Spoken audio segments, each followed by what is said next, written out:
Hey guys, I'm in bed just chilling at home. Good evening.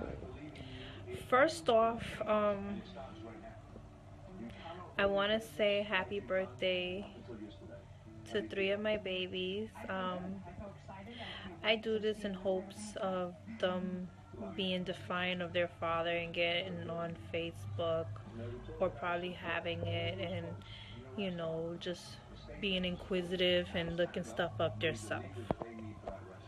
So I want to give a happy birthday to Joelle, um, Bianca, and Blessing. Today is baby Blessing's birthday. She's not a baby no more. She's already like in first grade. And it's kind of jacked up that I can't really see them and whatnot and spend time with them. But I'm gonna get to the reason why that's happening and everything that happened with that, because it's definitely not what you've guys probably been told from Jermaine Grant's side, and he's a liar and a manipulator. So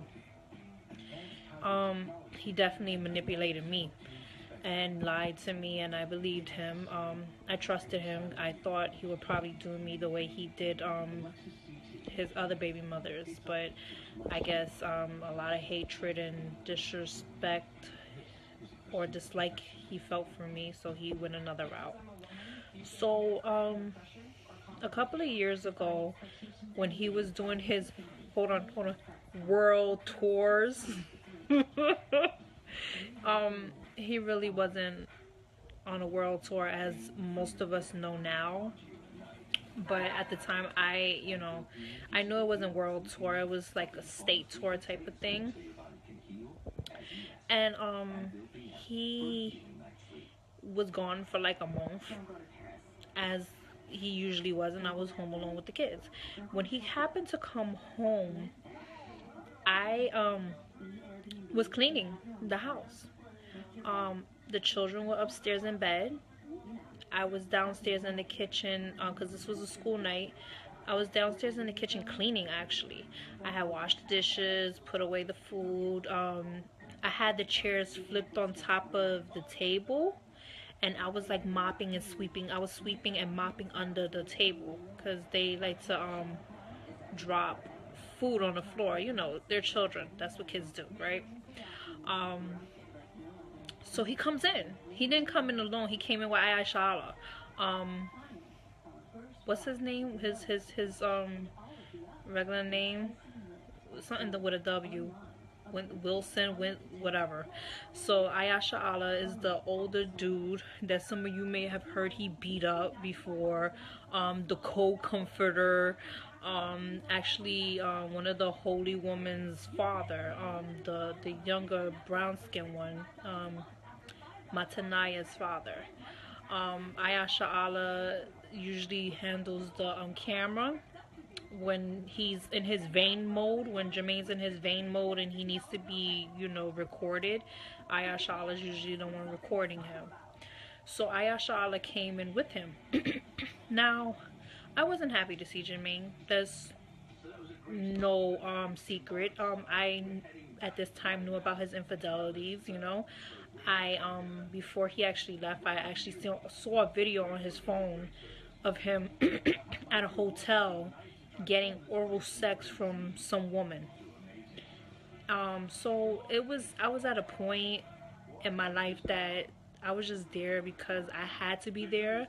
I still believed in the law that you can't leave your husband, except for fornication. That's he never tried to do any type of fornication with me, so I felt like I was stuck in the marriage. And I was manipulated. I also felt like he could have any wives that he want, but I will always question him about why is it that I'm not meeting these women if they're your wives. Why is it that you're sleeping with multiple women and I'm not knowing about it, whatever.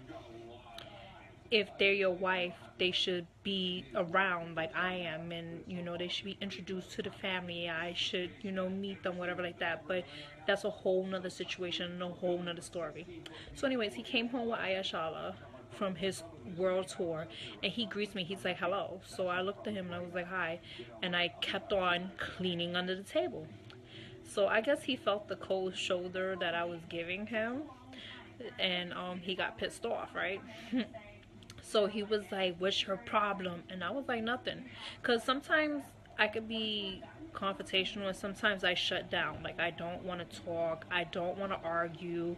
I get very, you know, quiet and to myself. It depends on the day of the week, totally. So, you know, he was very confrontational. He was like, what's wrong with you? What's your problem? I just came home. You supposed to greet your man when he comes home. What kind of woman are you? And I looked at him and I was like, I said hello. Like, what do you want me? Like, what do you want? You know, I'm cleaning right now. I had a long day. I'm tired. But the fact of the matter is, I really didn't want to be in his presence. Honestly, like, you know, I was already done. It was like years of the repetitive same shit. It was just done for me.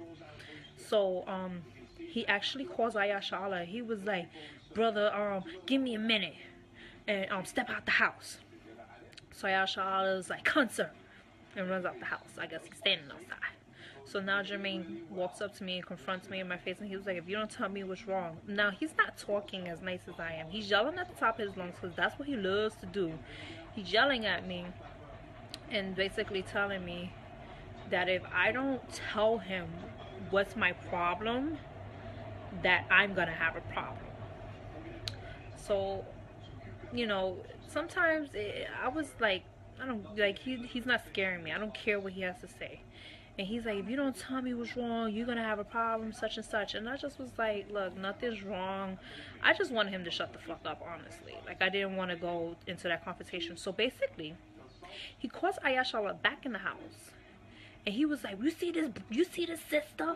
You see this woman right? He was like, you see this woman, worthless woman right here, disrespectful, don't know how to greet her man when he comes in the house.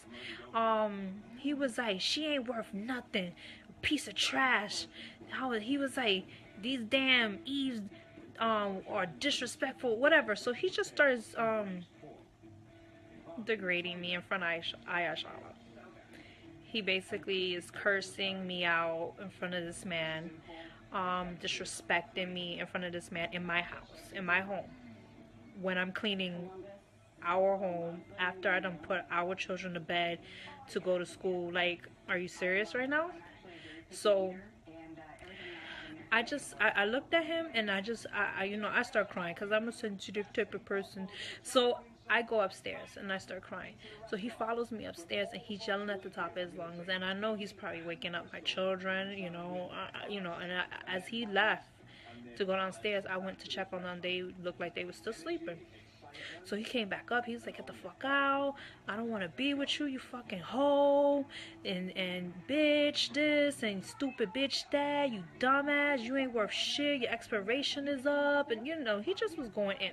Anything you could think of to demean, to, you know, to put somebody down, that's basically what he was trying to do with me. So I went, because I mentally, I wasn't there at that time. I took a whole bottle of Tylenol. It's a pretty big bottle. It wasn't a small bottle. It was a big bottle. It was like half full with pills. And I just shoved it all down. I really didn't want to deal with him anymore. I didn't, you know, want to, I felt like there was no escape. I really felt like I couldn't divorce him because I was going to get jacked up by God, right? And I couldn't leave my kids, right? So I felt like me dying was the only way to escape him. So he didn't see me while I was doing that. And I was also I was just packing some stuff to leave, but then I just was like, fuck it, fuck all the leaving, fuck all that shit. I'm just done. So I took all the pills, and I I left out the house. Before I left, I threw the pill bottle at him. And I don't know, I said something to the fact that he could be happy now or something like that. I guess with me trying to say I would be out his life. Um, so I'm walking. It's pitch black outside, and mind you, this is Jersey. It's a rural area. You know, it's not that much traffic. It's not a lot of buildings and stuff like that. Not in that area. Um, and it's pitch dark. I'm walking out in the street by myself, and probably like 10 minutes later, Alot is following me in the car, and he's like, "Sister, get in the car." And I was like, "I'm not getting in your car." And I was like, "You guys ain't shit." I was like, "Y'all sit there and you see him doing evil and nobody says nothing to him. Nobody checks him. Nobody tells him, yo, you going off, you wrong, you not right." I was like, and he does it to y'all too. Because honestly, I've seen him disrespecting Barack Obama. I've seen him disrespecting Alot. I've seen him disrespect, I forgot the other guy's name that was working for him before. I mean, just anybody that works for him, I've seen him disrespect them, yell at them, scream at them, mistreat people. So I was telling Asha off. I was like, y'all are amazing that y'all could sit there and watch this man do this stuff. And, none of you freaking say anything or stand up to him. So Ayashallah just shucked it. He kind of like put his head down. He shook his head and he was like, "Can you just come back? Like he wants you to come back." And I was like, "I don't care what he wants. Who gives a fuck what he wants? I don't give a fuck what he wants." So Ayashallah left. Ayashallah left, and probably like 10 minutes after, Jermaine comes and basically collects me. He's like, "Oh, come back to the house, whatever. You be a stupid," right? So now, I don't know, 30 minutes has passed or whatever, so they're like kicking in. The Tylenols are kicking in. And I'm like extremely drowsy, and dizzy and whatnot. I was not feeling too well. So as Jermaine's trying to talk to me, he notices that I'm not well. So he's like, "What's wrong with you? Like, why you not, why you looking like that?" So I basically told him that I took the bottle of pills. So he tells me to go in the bathroom and try to throw up. So I tried that. It wasn't working. And then he's like, "Oh, I don't want you to go to the hospital." And then another 10 minutes passed by, and then like he sees that I'm about to pass out. So he collects me. He tells Ayasha, can he stay in the house? Because my children were sleeping, and he drives me to the emergency room. As I get to the emergency room, they admit me, and they're trying to determine whether they have to pump my stomach or whatever course of action that they have to do. So automatically when you try to commit suicide, I don't know if anybody has ever tried to do that, or has had family members that have done it or tried to do it, you have to get evaluated by a psychiatrist. So the psychiatrist comes in the room and Jermaine's there. And Jermaine's like, "Don't tell him that we had a fight. Tell him that you stressed out over the kids or something." And I just was like, "But it's not about the kids." And he was like, "I know, but don't tell them it's me, because if they hear it's me, they're gonna think that I'm abusing you." I was like, "Well, you kind of." I was a little out of it, but at the time I said to him, all right, like whatever. Like I was a little groggy. When I actually spoke to the psychiatrist was like, "So tell me what happened." So I actually told him the truth. I told him I got in a fight with my husband. He was disrespecting me, degrading me, embarrassing me in front of people, actually putting on a show for someone, kicking me out the house, in front of this person, because I would not tell him what was wrong with me. So basically he got really pissed off at me. And the psychiatrist was like, "Is this something that's often or goes on often?" I was like, "Yes, he abuses me. Like, he hits me, he yells at me all the time, he's always fighting with me." I was like, "And it's always over stupidity." So the psychiatrist looked at me. He was like, oh, he was like, you're not crazy. He was like, you're just in a domestic violence situation. And he was like, do you want to stay 48, he was like 72 hours in the psych ward? I was like, no, not really, because outside of my husband, I have no problems at all, ever. Like, I don't have problems. Like, I have my children. They never drove me crazy. It wasn't the fact that my kids drove me crazy that I felt like killing myself, ever.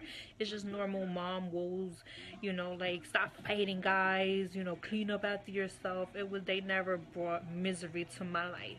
It was never them. It was always their father who brought pure misery and pain in my life.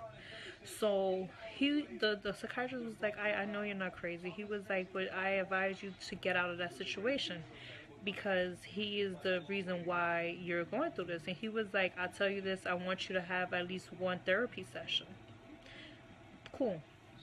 When I was admitted, they asked me if I had children. I said yes, So I guess based on the fact that I had children, they called ACS, or it's called DIFUS in New Jersey. So DIFUS was called, and they came in, right? So Jermaine was like, why did you tell them you had kids? I was like, because it's the truth. And so DIFUS came and they interviewed me. They was like, so what happened? So I told them, I tried to take my life. And they was like, oh, well, what's going on that you feel like taking your life? I was like, oh, I'm just having problems at home. So Jermaine instructed me to tell them that, the kids were stressing me out. And I was like, no. Like, I told him no. At this time I was fully aware. It was like the next day. I was like, no, so I basically told him that I got into an argument with their father, and I was stressed out. I didn't go into complete detail with them because I didn't really understand why they were there. Later on, I was told by somebody very important that had records of this stuff, and they told me that when they spoke to Jermaine Grant, that he told them that I tried to take my life because of my kids. That's what he told DIFUS. He told them that I tried to take my life and I was stressed out over my kids, and that I did not want to take care of them no more. So I guess with them hearing that, they told him that they didn't want the children. They told me and him that they didn't want me alone with the children, that I had to have somebody else there with me until I had counseling, right? So I looked at them and I said, why do I need, I didn't know what happened, what transpired between Jermaine and DIFUS. I didn't know none of that. I found this out years later when I, got that information. So when they told me that they wanted me to have supervision with them, I was like, why do I need supervision with my children? I was like, I never hit my children. I don't discipline them in a bad way. Like, they get punished when they do bad things. They're straight A, B students, they have a schedule for sleep, eat, they go to school with clean clothes. These children are not malnourished. They're very smart, intelligent, happy kids. And that's because their father's not there most of the time. Their father's usually going somewhere, traveling somewhere, doing whatever it is that he does, sleeping with other women. I was like, I don't understand why you're penalizing me. I didn't try to harm my children. I tried to harm myself. So she says to me, oh, I know that. She was like, but the fact that you try to harm yourself in the house, they could have found you, and it could have been devastating to them. So I stopped and I thought about it. I was like, you're right. That's not something children need to see. So I didn't say much of it. And they was like, well, you just need to get one counseling and you could be fine. You could, be with the kids alone. So the psychiatrist gave me a number for a counselor if I could get one, counseling session. And the day of the counseling session, Jermaine told me to pack a bag and to pack the kids a bag, that we were going to go to the Poconos.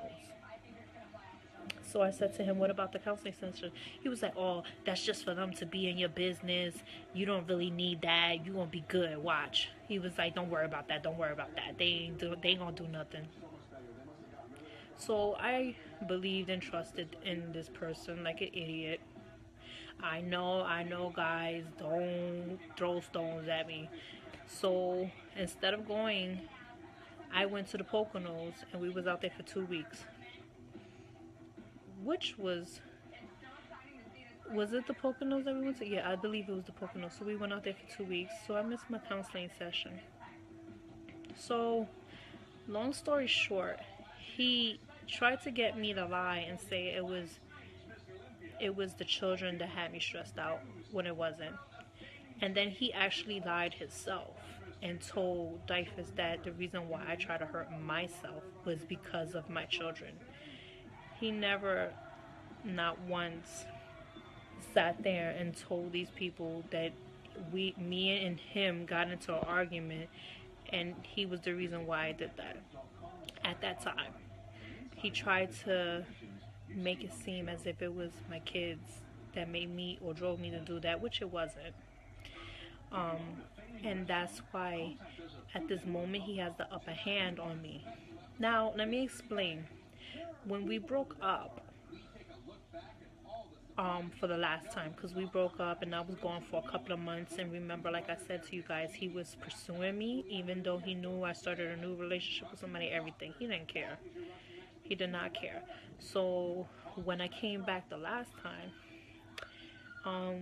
we said we were going to work things out and stuff like that. And that's when I noticed, that's when I came back and I seen the holy women in the house, and he had the curfew thing that nobody could go downstairs after 1 o'clock at night. And, you know, the light-skinned holy woman was getting a lot of private time with him.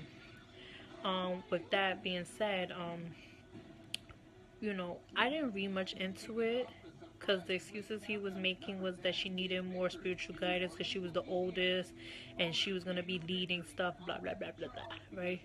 So we were working on our relationship for the time. And I basically told him, I was like, if he goes back to his old ways with the yelling in my face and disrespecting me, I was done. Like, I didn't want to deal with that. And I came to a point in my life that I felt I didn't have to deal with that shit. I don't have to deal with a man yelling and screaming in my face. I just don't have to.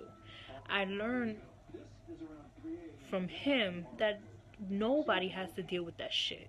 Whether it's at work, whether it's just a person-to-person conversation, I have every right to walk out of a relationship, marriage, or friendship if I feel like somebody's disrespecting me. And I told him that's not something I was going to deal with. So we got into another argument, and of course, you hoe, you bitch, you slut. And I was like, ugh, nigga, you ain't changed. And I was like, I'm done with you. And he was like, I'm done with you too. And it was like a mutual feeling. It was like, ugh, I don't want to fuck with you no more. And we broke up. So I left. Now here's the thing. When I left, we had a talk. I was still going to the church. I would go to the church, and then I would get in the cab and go to where I was staying, because I was renting a place, and he would go home with the kids. Now the arrangement was I was to see them at least 4 times a week. I would go over to his house, and also I was going to the church and seeing them at the church and at the house. The arrangement was when I started working and got my own place, that they would come with me. Or we would get joint custody, I would get them on certain days and he would have them on certain days. Well, kind of like what he does with his other children now, with their baby mothers and stuff like that. And, I was like, hey, that's great, right, whatever. So one day I went over to his house. And I was just looking around for, my belongings, because I had, stuff, scattered around. I had brush here, I had jewelry there, I had this and that, right? So I'm, picking stuff up. So he got irritated that I did that. He was like, why are you looking through my stuff, and what you trying to steal, and this and that. I was like, nobody's trying to steal from you, number one. Number two, I have belongings in this house. He was like, I gave you all your stuff, and the rest of it's packed up, and it's put away. You don't got nothing here. I was like, dude, but I just picked up 3 things that are mine, so don't tell me I don't got nothing here. You didn't take everything. So, he got annoyed about that. And then my youngest son, Joel, he had box braids in his hair. Now Jermaine had when I was there, I was doing their hair every week. I was doing my son's hair and my daughter's hair every week. So when I was gone, he was starting to pay a sister that was in the truth to do their hair. I think she's from Pennsylvania or Philadelphia, one of those two. And he would drive them from over there, and they would come to New York and do my kids' hair and then go back up there. It was some sisters that were hairdressers and stuff like that. So they would do my kids' hair. So they started doing their hair. So Joel's hair looked like it hadn't been done in like 2 weeks. And I know a lot, some people know, a lot of you have children, and if you do their braids and it looked like it's not washed, like they start getting lint in it and it started getting fuzzy and whatnot. So I took my son's hair out, I washed it, and I did cornrows. So when this nigga found out I did my son's hair, he caught the only titty attack. He calls me on the phone and he was like, "Who told you to do Joel's hair?" I said, "Excuse me?" I was like, "Who are you talking to?" What you mean, who told me to do? I'm like, I'm his mother and I see my son's hair is messed up. I'm gonna do his hair. I don't need your permission to do his hair. If anything, you should be thanking me because I saved your ass money, but you won't have to go get his hair done. He was like, "Who the fuck you think you talking to in my house like that?" I was like, "Listen, who do you think you talking to telling me I can't do my son's hair? It's not like you just got his hair done. Clearly his hair hasn't been done for like 2 weeks. So don't come at me asking me why I'm doing my son's hair. You sound ridiculous right now. If I see my son needs to get his hair done, he's gonna get his hair done by me, and I'm not gonna ask you nothing." So he was like, "I don't know who you think you're talking to, but you gonna pay. You gonna pay." I was like, so I laughed at him. I was like, "I'm gonna pay." I was like, the beauty of us not being together is that you can't do shit to me. I was like, I am no longer with you. What the fuck can you do to me?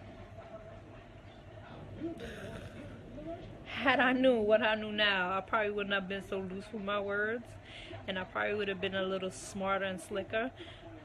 But I was feeling myself. I was away from this man. I was, I'm independent, so I felt a little cocky. I'm like, you can't do shit. And what he did was revoke my time with my children. He took that away. He took away my ability to contact them. He took away the ability for me to see them. And that's what he did. When he said that I'm gonna pay, that's what he meant. He meant taking away the only thing that could hurt me or bother me. So like, he put into place things from the beginning to make me look like an incompetent parent, I guess, to make me seem as if I did not want my children, which is a lie. And he also put into place that whenever I came around, he would act like it was about him. Now let me explain that. One time, I was driving down 125th Street, and I saw the Sprinter, that van that my kids, some of you from New York might know what I'm talking about. And I posted the other day a picture of the inside of a vehicle that looked luxurious. Well, he has a Sprinter, and it basically chauffeurs my children around in it, and that's his like love pad for the new chicks to show off, right? So one time I was driving down 125th and I saw the Sprinter, and I saw it just pull up, so I knew my kids was in it. I literally told the person that was driving, I was like, "Stop the car." Before the car could even stop, I hopped out of it, ran across the street. Anybody knows what 125th Street looked like? I was on the side of Applebee's. So I ran across that street with oncoming traffic just so I can get to that van. When I got to the van, Barack Obama was closing it. He was just closing it. And I said, "Barack Obama, move." Barack Obama stood in front because he a big dude. I'm 5'4". Barack Obama like 6'8". 3 or some shit like that. And he looked at me and he was like, I can't do that, sister. I got orders not to move. I said, I don't give a fuck about your orders. Get the fuck out the way and let me see my kids. I think Wes could attest to this. He was there at the time. He was still in the church. He was doing security outside. And Barack wouldn't move. I guess Barack Obama or one of the brothers told to call for Jermaine. So Jermaine came downstairs. And he was like, get away from our property. I was like, let me see my kids. I was like, you keeping my kids from me? I was like, because you have a problem with me? So, he basically was like, oh, you're harassing me. Get away from me, you fucking whore. Like, you're not gonna see nothing. Get away, whatever. So he was going through all that. So, he's trying to, like, put me down. And I was like, whore? I'm not the one who was giving STDs to anybody while they was in a relationship. That's another story in itself. I'm not the one who was sleeping with multiple people. And I was like, I'm sorry, all my kids are from the same man, you, unfortunately. So I guess I wasn't that much of a fucking whore, right? So, we were going back and forth, and I actually opened the car door, and I saw my kids, and I heard them. They was like, oh my God, mommy, mommy, mommy. I hear them from the inside calling. And he pushes me. When I did that, when he pushed me, I start hitting him back. So then, once Barack Obama pulls off, what's the point is to sit there and argue with this fucking asshole? I walked away. I just started walking away. So I'm walking across the street, and this dude is following me. Jermaine is following me, but he's following me with a camera. He has a camera pointing at me, but he's talking shit as he got the camera pointing at me. What he was doing was, he wasn't recording when he was talking shit. He was waiting for me to have a reaction before he could start recording. So hilarious. So, because he kept following me, he was actually stepping on the back of my fucking heels. I flagged down a cop. A cop car was coming, I flagged it down. The cop stopped, and we both started talking to the cop. Like, right? So the cop was like, wait. So one cop went to him, one cop came to me. So, I sat there and I told him, look, I saw my children. This man is keeping my kids from me. He won't let me see my kids. When I saw them, he wasn't out there. And I approached to see my children. He came downstairs. He pushed me, was cursing at me. That's when I started to walk away, and I saw you guys and I flagged you down. Pretty much accurate of what happened, right? So then he's telling the cops that I'm harassing him, that I'm following him, that I won't leave him alone. That I won't leave him alone, that I'm stalking him. So the cop was like, is this true? Are you stalking him? And this and that. I said, I haven't seen that man in months. I was like, don't nobody even look for him. I was like, the only reason why I would look for him is because of my kids. I was like, I don't want him. I was like, trust me. So he was like, she's lying, she's stalking me, she won't leave me alone. And Dyfus said for her to stay away from the kids and all this other bullshit like that. I was like, you're a fucking liar. They didn't tell me to stay away from them. They said that they wanted supervision around. At the same time, I was like, and then I was like, on top of that, it is illegal for you to be keeping my kids from me because you don't have a court order. Then he was like, I don't want her around me because she's harassing me. So I was like, I want to file a report because he pushed me. Wait, it doesn't stop there. He actually was like, I know such and such in the office, the police office, and he calls them. Like a police officer, commissioner's detective. I don't know who the hell it was, but he calls them. The cop gets on the phone with them and is like, yes. No, sir, but I can't do that because she didn't do this and she didn't do that. They're actually having a conversation about me about whether I should get locked up or not. What's his name? Frank? Alot was standing right there next to him the whole time. They're talking to each other, and I was talking. My friend was there. She's talking shit to the cops. She's like, "You cops are stupid, you fucking pigs." She was like, "You take your head aside," and me and the cop looked at her and told her to chill out. That it has, it's not the cops' fault. And she was like, I was there. I saw him push her, and y'all not doing shit, and this and that. And the cop was like, listen, we're trying to sort this out. You're gonna get your friend locked up. That's what the cop told her. So I looked at her and I was like, do me a favor, go and sit down in the car. So every time they ran my prints, They ran my name. You know, they got all my information. They kept telling me to wait, hold on. Every time whoever this figure was that kept calling them back on the phone to ask them questions about me. And every time I was cleared. Jermaine was so fucking tight that day that he could not get me locked up. And he tried. We were standing out there for about an hour of him making calls to try to get me locked up, because I ran up in front of the school to try to see my kids that he is keeping me away from. I just found it funny. And you know, like I had a case also, which I actually forgot to mention. The night that I left his house from after braiding my son's hair, he was supposed to give me all my belongings that night. He had a storage unit with all my stuff in it and a key, and he told me prior to me going to Jersey that he was going to give Barack Obama the key, and Barack Obama was going to give me the key, and I had a month to get my stuff out, which was fine. It was fine. We were done. You don't need to hold my shit no more. But that night he told me that I'm gonna pay. He didn't give me my key. When I called him, when we was passing the bridge, I was like, Barack didn't give me the key. He was like, you not getting the key. He was like, I'm gonna drop your shit off my 180th and throw that shit in the garbage. He was like, you not gonna get your belongings. He was like, you gonna disrespect me and this and that. I was like, oh, you're not gonna give me my belongings? You sure about that? He was like, yeah, I'm not gonna give you this and that. So, like I told you, he likes to trick out cars. So he had one of those SUVs, the black ones, the sedans or whatever like that. He had like a 40-inch TV in there, something to that extent. I broke that shit. So he actually pressed charges on me. And just to let you know, that car he uses for private transportation. That car is when I went to court, I wasn't in court fighting him. I was fighting the church. The Israelite Church of God and Jesus Christ was trying to prosecute me for destroying one of their vehicles.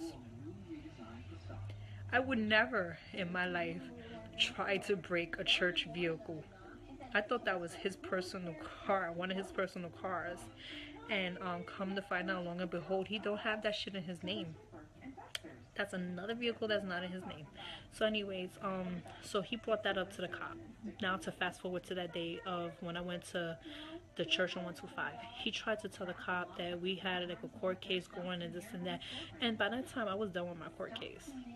Like, I mean, I didn't have no priors or anything like that. So the cop was like, look, I'm gonna let her go, because I can't hold her. She didn't do anything wrong, and there's no reports of her stalking you and this and that. And he told me, the cop told me, he was like, if you come around here again and you harass Mr. Grant, you're gonna get locked up. I was like, but nobody was harassing him in the first place. He was like, well, concerning your kids, you have to go to court. He was like, other than that, he was like, this private property, you can't go into the church.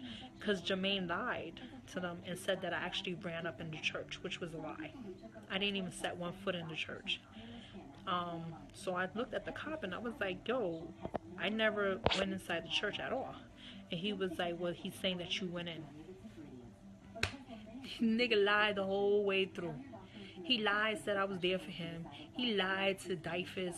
He lied to the cops. He just lies his ass off as much as he can for whatever reason under the sun, just for he could get the upper hand over somebody, or he could make himself be in a good position to be over someone for whatever reason. Now, that is the reason why I'm not around, because he just felt he had the power to revoke my parental rights. That's why. But it's okay, because there's always an end to people's madness. I went to my kids' school. I spoke to 2 of my children. So I got some things squared out. The older ones. And I'm not going to speak no more on that, because I don't want them in any type of predicament with their father. He's a fucking asshole.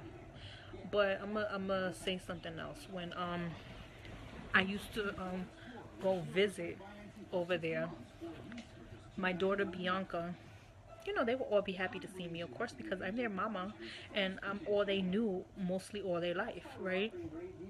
And I wasn't bad to them. So when I would come over, they'd be like, Mommy, when you gonna get your place where we could come with you and we could come visit you and stuff like that? And I'd be like, soon, soon, soon, you know? That's another situation, guys. You don't even understand how he fucked up my credit. Oh man, but I'm not gonna get into that right now. That's another situation, another conversation. So my daughter sat down next to me and she tells me, Mommy, her name is Bianca. That's my chocolate drop, my brown baby.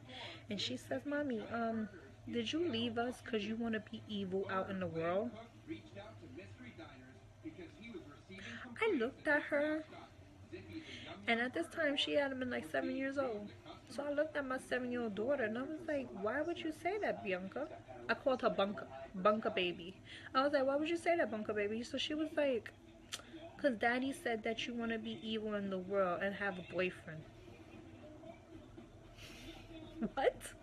So this man is telling my kids that I left them for a man and that I want to be out here in the world being evil, and that's why I left. He's feeding them lies, and it just so happened children are pure and they like to tell you the truth. Kids will tell you, Daddy, your tummy look like you got a baby in it, which they have told him. Mommy, you fat, you got jiggle belly, which they told me. Mommy, you got big booty. This is what kids do. Kids don't know between etiquette of I shouldn't say that or I should say that, or maybe I should keep that a secret, or she shouldn't know that. My daughter was very curious and she wanted to know if this was true, what she was hearing her father say about her mother. This man badmouthed me in front of my children. When I went to go see my kids in school, what I saw that day and how my kids were acting, it was so weird. It was like they were happy to see me, but yet they were confused because they needed to go call their father. Shit, I would have called him for you. I'm not scared to call Jermaine. I'm never scared to call him or have a conversation with him. But he is going around lying his ass off. For what? I mean, he's trying to brainwash my children. He's trying to brainwash anybody that talks to him about me. He's trying to say that I was an adulteress, that I was cheating on him during the relationship. I'm going to say this. I was texting other people, talking to people that were abroad, that lived in other countries. Like once you could say that I was leaving Jermaine and I was having a conversation with getting with someone for a long distance relationship, but I never met anybody and I never slept with anybody the whole time I was with him. If I ever did sleep with anybody, I was never with him. We weren't together. I wasn't living in that house. It was never a point in time where we was together and I was stepping out on him. Never. It has been times he had brought home diseases to me while I was pregnant. The only reason why I found out, sorry, I fixed my hair. The only reason why I found out is because my doctor did a run-up checkup on me after my 6-week checkup. After you have a baby after 6 weeks, they do a checkup on women. And she told me that I contracted a disease from this man. Why I say this man? Because nobody else was up in me. So when I confront him, he tried to say that I probably gave it to him. Really, nigga? I ain't had sex since I was like 6 months pregnant, because he wouldn't touch me after I was 6 months pregnant. So that means you gave it to me prior to me being 6 months pregnant. And that means had I had my daughter vaginally, by the grace of God, I didn't. by the grace of God, I was given a C-section because I wanted to do a VBAC. Because I had a C-section prior to my daughter, and I wanted to have a natural birth after. But it just so happens I was having a lot of complications with that particular pregnancy, and I was rushed into having a C-section, and that's how they took her out. But had I had her the way I wanted to have her, vaginally, my daughter could have came out and contracted chlamydia and been blind in the eyes, could have gotten very sick, no immune system, because her father is a fucking thot. Because he wanted to be a fucking hoe, fucking all these bitches and hoes and women and whoever else he was dealing with. Letting women suck on him and whatever else he was doing. And then coming home to me and sleeping with me raw. The thing is that he wasn't even smart with the shit. He wasn't protecting himself. You want to be a hoe? Be a hoe. Protect yourself. Don't sit there, have a wife at home that you sleep with unprotected sex and then transmit your diseases to her from getting them from other women. What are you doing? That same mouth that you sucking on these women and kissing on them and all this other stuff, you coming home and kissing your children with? You know what I'm saying? And then you're passing it to me. And I'm like sharing food with my kids, and I'm giving birth to children, and this is what you're doing? I mean, I just find it hilarious when you call me an adulteress and a cheater and stuff like that. It's just funny to me. Now, to change the subject, this is something that's been hot on my mind, and I didn't get to really speak on it much. I think I did on Andre's YouTube interview that we did, but a lot of you guys said that there was a lot of interruptions, so I'm gonna speak on it.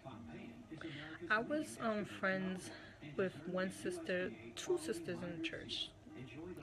One was Dory, Alot wife.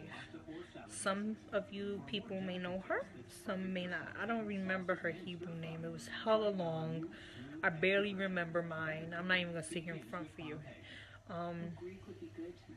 And you know, I was friends but at a distance, because I always felt that if I told her anything, she would run back and tell her husband. Her husband would definitely go tell Jermaine. So I was real careful on anything that I was told. I mean, I told her.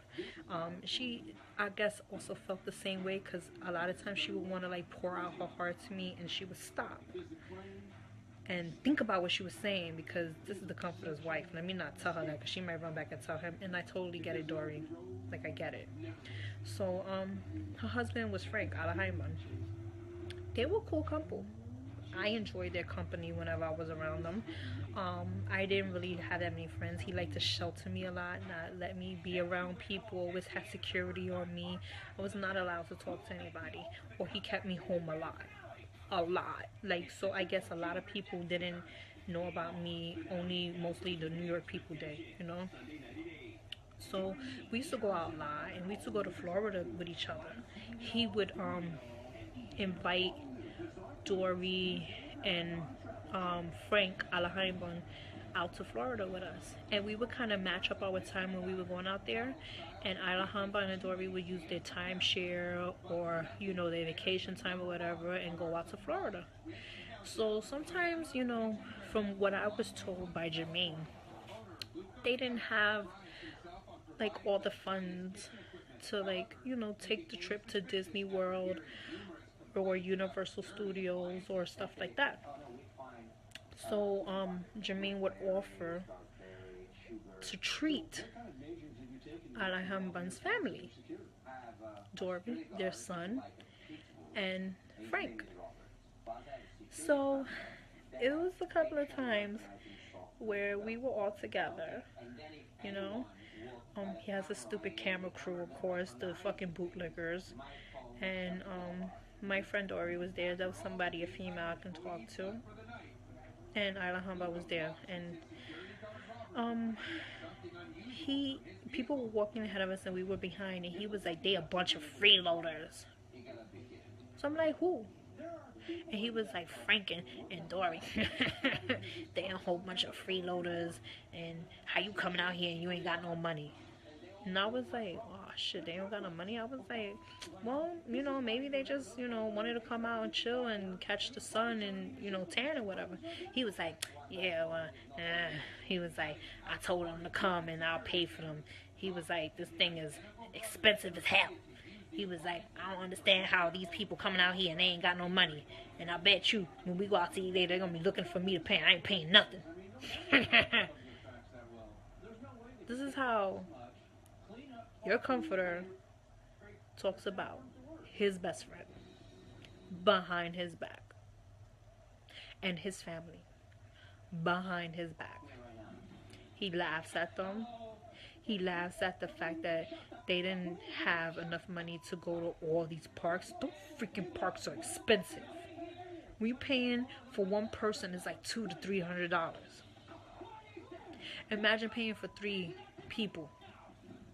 People just don't have that type of money laying around, and then you gotta pay for your flight to come up to Florida, or if you driving, you gotta pay for gas. Back then, gas was like $5, $5 to $6 at the pump. You know how much that shit is to fill up your car? Come on, dude. Everybody don't swindle money from the church like you do. Alahamba is a humble dude that work in the freaking MTA. He a bus driver. Dory work in the office. I mean, and then you putting these people down. These some hard-working people now.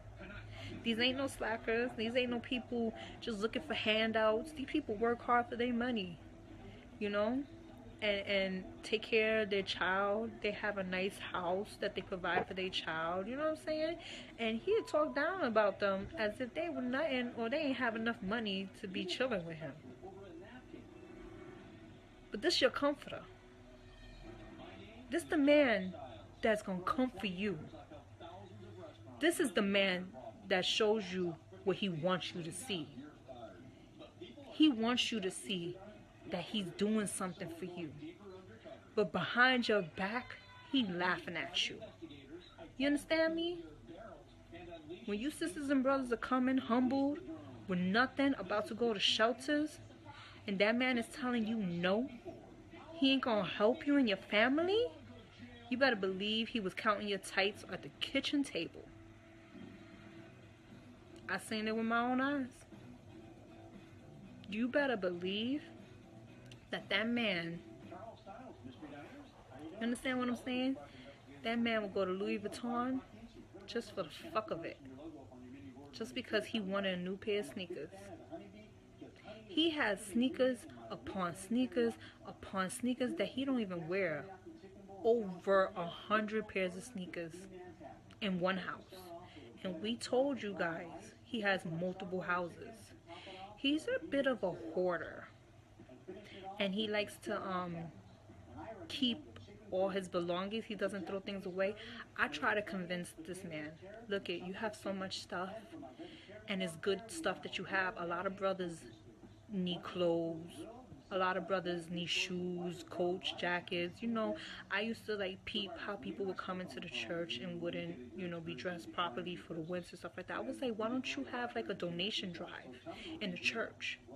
And where people in the church just come in, bring in stuff that they don't need no more. And brothers and sisters could come and just pick up what they need. You know, and that way you're getting rid of all the stuff that you have that you don't use. And is not so much stuff in the house, and also giving back to the community, the Israelite community. You know what I'm saying? I was like, a lot of brothers would love to have some of the stuff that you got. I was like, I got mad baby stuff here. I know a lot of sisters would love to have some of the stuff. He was like, yeah, it's a good idea. It's a good idea. How many of y'all saw that happen? How many of y'all saw this man do a donation drive for people that were needy in the church? It's just like a hoarder, greedy, selfishness. Now, I'm gonna switch to another subject. I was contacted not too long ago by a beautiful woman. I say beautiful because that's all I saw from the outside was her beauty. I didn't know her personally. I didn't know her at all. She actually sought me out. She looked for me, and she hit me up. She hit me up, and she's like, I actually made a comment about him. I think it was on Instagram, saying that he's not really a comforter. You know, he never comforted me. So she was like, I know that's right, girl. He ain't never to comfort me either. So I just was like, okay. And she hit me up. She was like, oh yeah, he used to talk really bad about you all the time, and I had to find out for myself if what he was saying was true. So I'm like, what the hell is she talking about? So I'm like, oh, okay, enlighten me. What are you talking about? So she's like, you know, I used to deal with him, and he used to, you know, take me to your house, but you wasn't there at the time. The kids was there, but he never took me inside. And I'm like, okay. I was like, you met my kids? She was like, nah, I never met them, but I seen them, you know, running to the door, whatever, running back. She was like, and she was like, he never told me who he was. But she's in a rebel camp. She's an Israelite woman, but she's not in the church. She's in one of the rebel camps. So, he never told me who he was. He kept that a secret. He just said that he was in the church or whatever like that. She was like, upon investigating him, I found out who he was when I Googled his name. She was like, and it's crazy to me because the stuff he used to do to me. So I'm like, do tell. I want to know. So I was like, what did he do? So she's like, oh, he used to come pick me up, and he used to get drunk with me. I was like, drunk? The comforter? Getting drunk? Now people, if any of you know his doctrine, you know that you could drink, but you can't get drunk. You know that he says that it's not okay for brothers to be getting drunk to the point that they can't function. She said this brother used to be pissy fucking drunk to the point that he was sticking his fingers in her ass. I was like, what?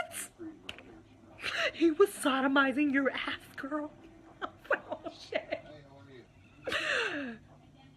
The reason why I get like this is because this hypocrite wants to talk about other people's asses, wants to talk about my ass, wants to talk about the next nigga's ass, wants to talk about the next bitch's ass, but you got your fingers stuck up in some woman's ass that you're dealing with. Tis, Jermaine. Not comforting like, is it? Not Christ-like, is it? She said that he fingered her ass so bad that it was bleeding, and he had her fucked up for a week. But that's y'all comforter. And this is somebody that reached out to me. I didn't look for her. I didn't know she existed. This is one of his many notches on his belt. Beautiful woman. Beautiful. And she said that she basically stopped seeing him. Oh wait, before I jump to why she stopped seeing him, she said that he was courting her or wooing her, buying her gifts from Chanel, from Gucci, from Louis Vuitton. But he denies your request for rent. But he has money to woo a woman and buy her Chanel. People, Chanel is not cheap. You're paying a good $700 and up for Chanel. Gucci is not cheap. I think the cheapest thing you can get from Gucci is probably like $300, $200 something. If it's a small little something of something, and it gotta be small. Louis Vuitton is expensive, guys. He was giving her these gifts and money. And when I say he was giving her money, he was giving her thousands of dollars. And just leaving it for her. And I believe her. Because that's what he do. That's what he do. And so I believed every word she was saying to me. And she was saying intimate things about him that most a normal person wouldn't know. And how he deals sexually, how he acts, how he talks, things he was saying. So these are things, intimate conversation me and her was having that nobody would know unless it was a female that was dealing with him. So that's why I believe her story. I believe it. And she told me that he basically was getting pissed off because she, you know, couldn't see him whenever he wanted, and you know, he was very demanding and disrespectful to women, stuff like that. So she said that she kind of like left it alone, and he kind of stopped calling her. But this, you know, guys, you know, it ain't nothing but a chicken wing to replace a bitch, because we're expendable. So they just stopped dealing with each other. Yes, sticky fingers, likes to stick it up the ass. Oh, did I ever tell you about the oral sex? Let's get into that. Why don't we, Jermaine? Let's get into that. So, I was with this man for 13 years. When I was with him the whole 13 years, he didn't eat me out. Nah. Because it's against the law in the Bible. Can't eat a woman out, right? Even though I've never seen that anywhere in the Bible. I actually try to look for it. I see nowhere in the Bible it says you cannot lick on your woman down there. But whatever. He, after we broke up and I was gone for like almost a couple of months, I was with another man. He knew I was in a full-blown relationship.